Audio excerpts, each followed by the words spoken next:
A melhor aula, a última aula. Página 25. Questão 1. Lembrando que estamos falando da lei de Hooke, a força elástica. Primeiramente te apresentei nesse formato, K vezes X, em um formato escalar. Depois te mostrei que se nós formos olhar para o formato vetorial da equação, ela tanto pode ser escrita assim como assado. E seria importante lembrar que quando o sinal é positivo, eu estou... Quando o sinal é positivo, eu estou falando da força que eu exerço sobre a mola. Quando eu boto o sinal negativo, é a força que a mola exerce sobre o algo que nós estudamos. Né? Nada demais. O importante é perceber que a deformação é diretamente proporcional à força aplicada na mola. Né? Cuidado, a massa da mola, por incrível que pareça, nós não falamos sobre a massa da mola. Né? Quando aplicamos uma força numa mola, podemos produzir uma deformação nela. Conforme a lei de Hooke, podemos afirmar que, letra A, a deformação é sempre a mesma. Como assim? Puxa com 1 milhão de newtons é igual a puxar com meio newton. A deformação é inversamente proporcional à força aplicada. Claro, quanto mais força, menos ela deforma. Imagina que doença. Tu puxa com 1 newton, deforma 1 quilômetro. Aí tu faz 1 milhão de newtons, deforma 1 milímetro. Pelo amor de Deus, que isso? A deformação é inversamente proporcional à massa da mola. Essa aqui agora foi criativa. Em nenhum momento falamos da massa da mola. A deformação é diretamente proporcional à massa da mola. Que massa da mola, meu? A deformação é proporcional à força aplicada. Eu ainda preferiria, é diretamente proporcional à força aplicada. Mas vamos perdoar o amigo. Letra E.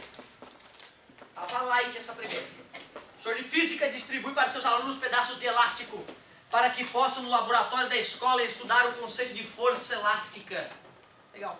O professor orienta os alunos dizendo que quando o elástico é esticado apenas um pouco em relação à sua posição de equilíbrio, ver figura adiante, a força deve obedecer à lei de Hooke. Se o professor estiver correto em sua observação, qual dos gráficos abaixo representa melhor o módulo da força elástica? E aí, quando eu faço a deformação, a força diminui e o gráfico fica assim? Não? Então é assim. Até porque, se eu não me engano, ele fala sobre o módulo da força elástica. Se ele falou em módulo, por que ele está botando para baixo o gráfico, né? Não faz sentido. Ah, não, então eu tenho certeza que é assim. Claro. Não é? Claro, como é que vai ser, né, cara? Só se tivesse um quadrado ali para dar uma perna de parábola, né? Equação de primeiro grau não pode ser uma parábola, um pedaço de parábola.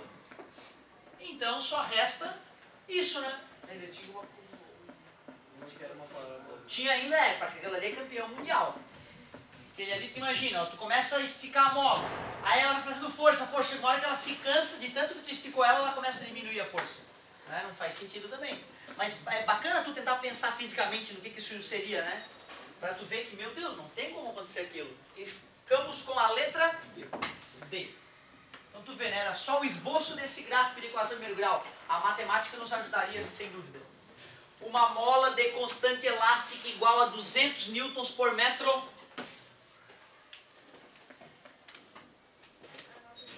K igual. Muita gente tem dificuldade em física por isso. O cara, a lei não tá com cacuete a anotar os dados. Aí fica sem o cacuete, não acha nada na questão, né? Lê, lê e não acha o que está acontecendo. Sofre uma deformação. Ui, que perigo, ó. Olha ali, ó. Né? Isso. Vamos agilizar já, tom. Dá 0,2 metros. Ah, que alívio. A intensidade da força em newtons. Então, o único risco da questão é o cara esquecer das unidades, né?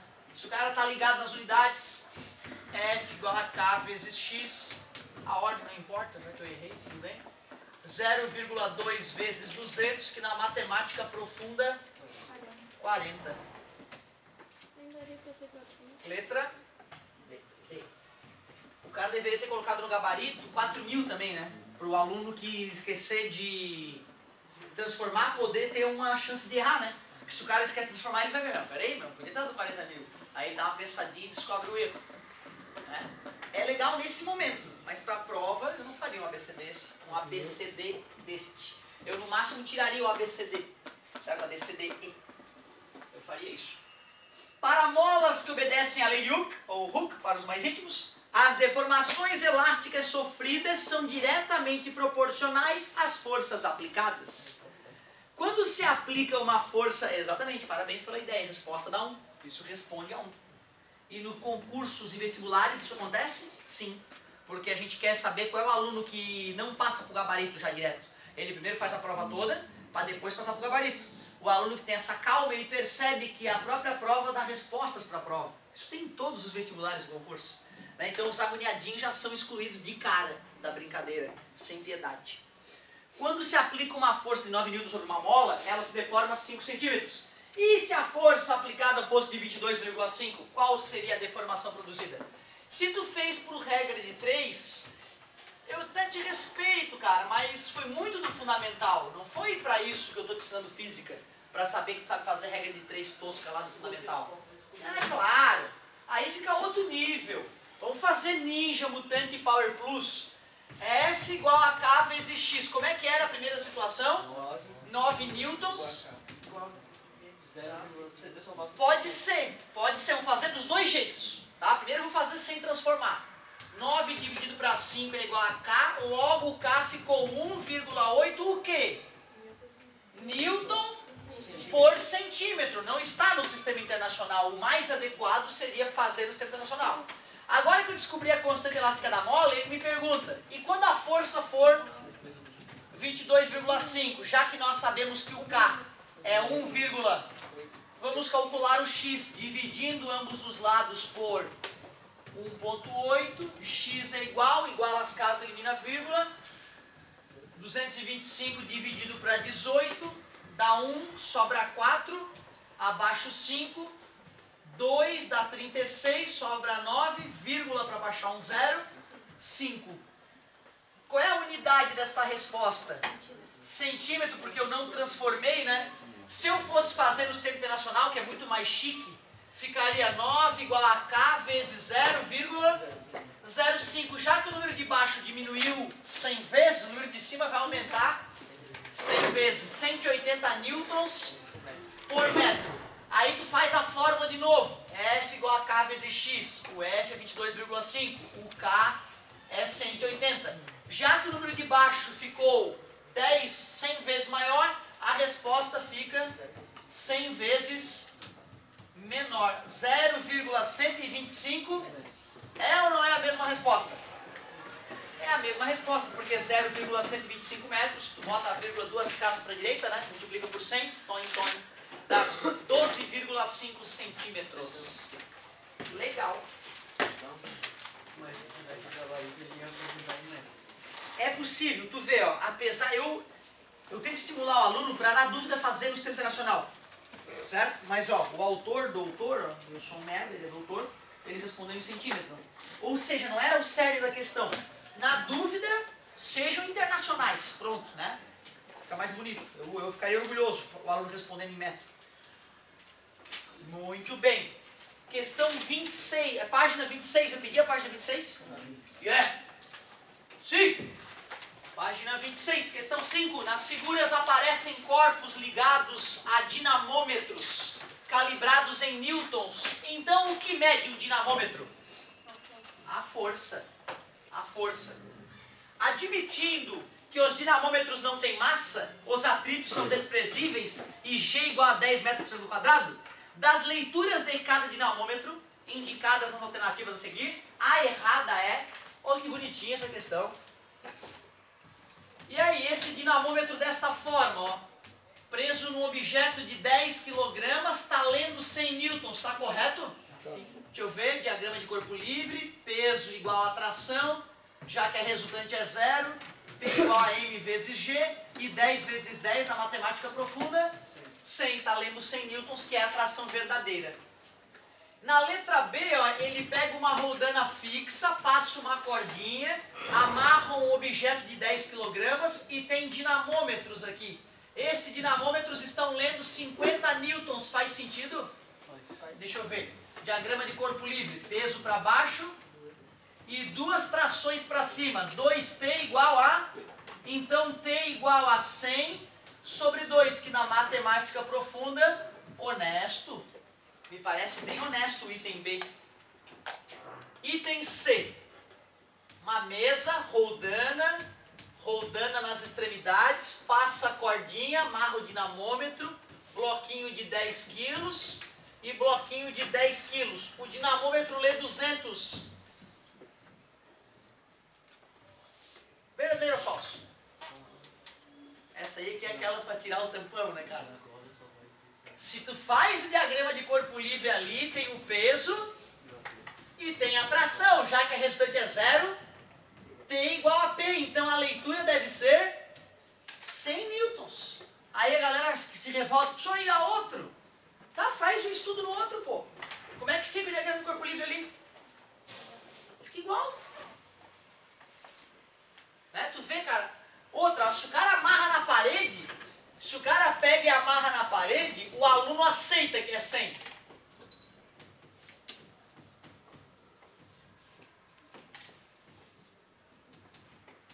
Agora eu boto outro pezinho ali do outro lado e a galera quer somar os pesos, cara.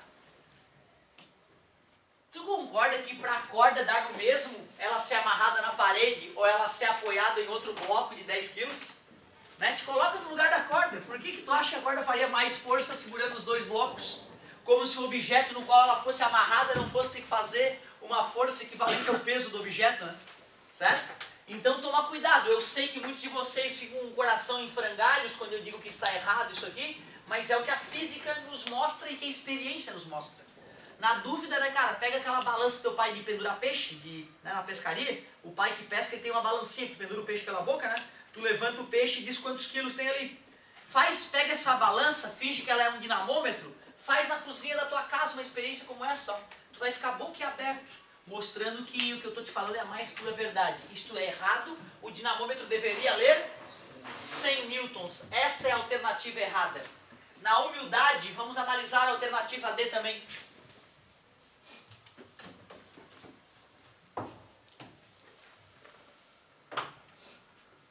A alternativa D é um plano. Lá está o objeto. Eu faço o peso. Pontilhada perpendicular. Decomponho o peso em PY e PX. Quem é que vai combater o PY? Anormal. Quem é que vai combater o PX? Justamente a corda que está ligada ao dinamômetro, né? É a força que o dinamômetro vai medir, concorda comigo? Então o dinamômetro vai medir o PX. Como é que se calcula PX? O ângulo está sempre entre P e PY, já que era 30 graus, fica 30 graus entre P e PY. Sem ângulo, vezes seno de 30. Quanto é que era o peso mesmo? E 100 newtons, parabéns. 100 vezes 0,5, 50 newtons. Quanto é que o dinamômetro está lendo? Então está verdadeiro. Todas nós confirmamos como verdadeiras, e era indubitável, né? A única que era mais cabreirinha e que o nosso coração às vezes se recusa a perceber que estava errado era a letra C. Questão 6. Molas helicoidais obedecem à lei de Hooke para determinados valores de deformações?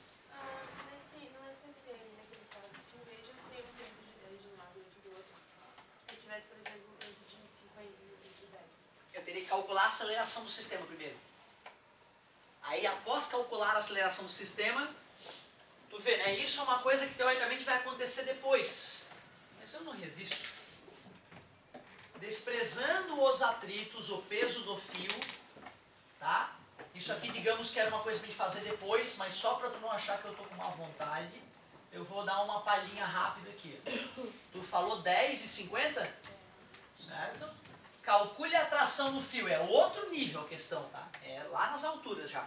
E vou fazer sem os diagramas de corpo livre, fazer de forma intuitiva porque a gente está com pouco tempo. Física, meu amor. 500 newtons, puxa para lá. 100 newtons, puxa para cá. 500 menos 100, 400 newtons.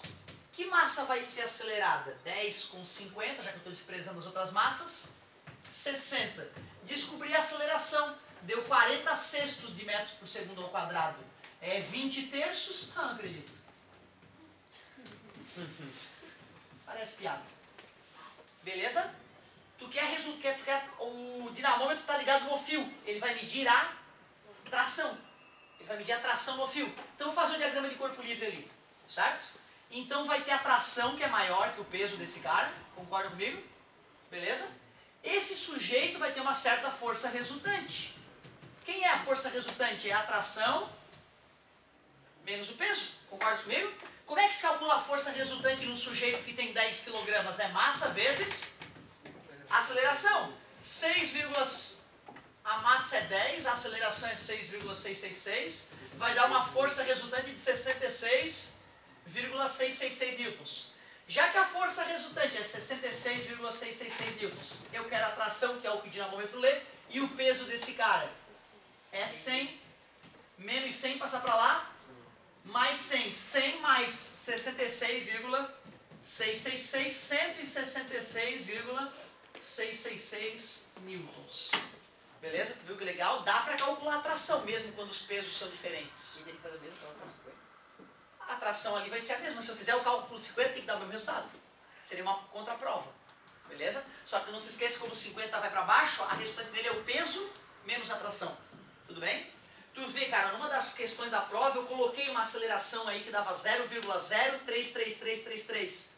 A galera calculou a aceleração dali em diante e já não acertou mais nada porque não conseguia usar o 0,0333. Até porque, né, cara, quando na prática eu vou usar o 6,666, eu vou usar o 20 terços como fração, né? Eu não vou ficar usando uma dízima periódica, eu não sou doente. Eu vou usar 20 terços, que é um número gostosérrimo de trabalhar. A galera insiste em trabalhar com a vírgula porque o passado negro das frações outros perturbam e aí dá aquela cacaca que deu na prova. 1, 2, 0,1. Nota mais alta, 3 e pouco. Nota mais alta do colégio, 6 e pouco. Na história do Santa Catarina do Sul, alguém algum dia recuperou? Não. Comigo não. E isso que é tudo Ctrl+C, Ctrl+V. Tu fica orgulhoso, professor? Não, eu me sinto um bosta. Eu me sinto um lixo quando isso acontece. Meu sonho é um aluno vir, daqui 10, professor, daqui, estudei aquela porca da prova, daqui, tirei 10. É isso que eu queria. Esse seria um dia feliz para mim. Beleza, gostei, hein? Enriqueceu a aula, um comentáriozinho que enriqueceu a aula. Vamos voltar. Estávamos na questão 6. Molas helicoidais, alguma pergunta? Molas helicoidais, alguma pergunta? É isso? O que é mola? Por isso que o aluno pergunta, o que é uma mola helicoidal? É isso aí. É a mola mais clássica, tipo aquela da tua lapiseira, ó. Beleza? Porque tem vários tipos de mola. Nos caminhões, por exemplo, as molas não são assim. As molas são barras de ferro apoiadas umas sobre as outras. Presas aqui por presilhas metálicas. Aí o caminhão se apoia aqui, aquele feixe de molas vai se entortar para o lado oposto, né? Sustentando a força do caminhão. Certo? O peso do caminhão. Então, feixe de molas. Pode ser mola de feixes. Pode ser mola helicoidal. Algumas caminhonetes por aí, elas têm uma mola que é chamada mola de torção. O que faz as rodas subirem e descerem é uma barra que está sendo torcida dentro da suspensão. Então, às vezes, a mola é uma barra. Aí tu prende com um pino aqui, outro pino aqui, o mecanismo leva essa conexão com as rodas e à medida que tu passa num buraco, a barra se torce para um lado e para o outro lá dentro. Olha só que loucura, uma barra reta, torcida para um lado e para o outro, funciona como uma mola de torção. E a questão está falando dessas molas, que são as molas helicoidais. Vamos ver o que diz a questão das molas helicoidais. Eu já tenho. Molas helicoidais obedecem a lei de Hooke para determinados valores de forças e deformações. Pode-se averiguar a veracidade desta afirmação com uma experiência simples. Se pegar uma mola dessas que existe em caneta de ponta retrátil e esticá-la fortemente, será notado que algo diferente ocorre com ela. Você sabe dizer o quê? Ela não vai voltar pra ela. Isso, tu pega a molinha, ela tá assim, ele dá uma esticadinha bobinha e solta, ela toma aí, volta a ser o que era. Agora tu fica revoltado, pega e esgaça a mola. Fica toda arrebentada. Não é? Acabou. Não é mais mola. Não é isso? Ou seja, a deformação que ela sofreu foi elástica? Não, ela passou da deformação elástica. Foi uma deformação permanente. Também a gente pode chamar de deformação plástica. Fica chique. Ah, a deformação foi plástica. Certo? Mas na verdade, então eu vou escrever: a mola sofrerá uma deformação permanente.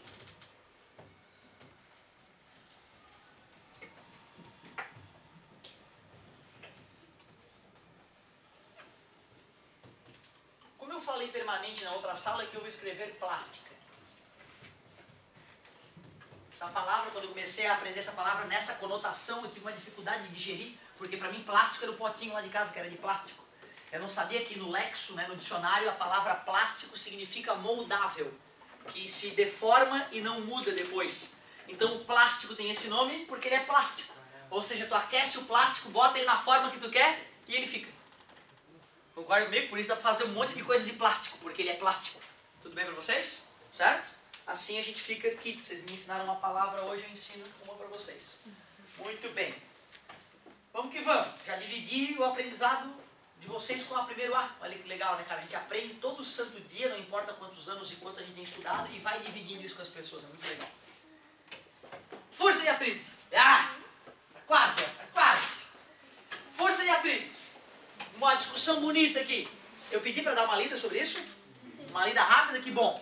Vamos bater um papo, claro que eu fui um pouco além daquilo que tu leu, mas vamos bater um papo sobre força e atrito, muito legal.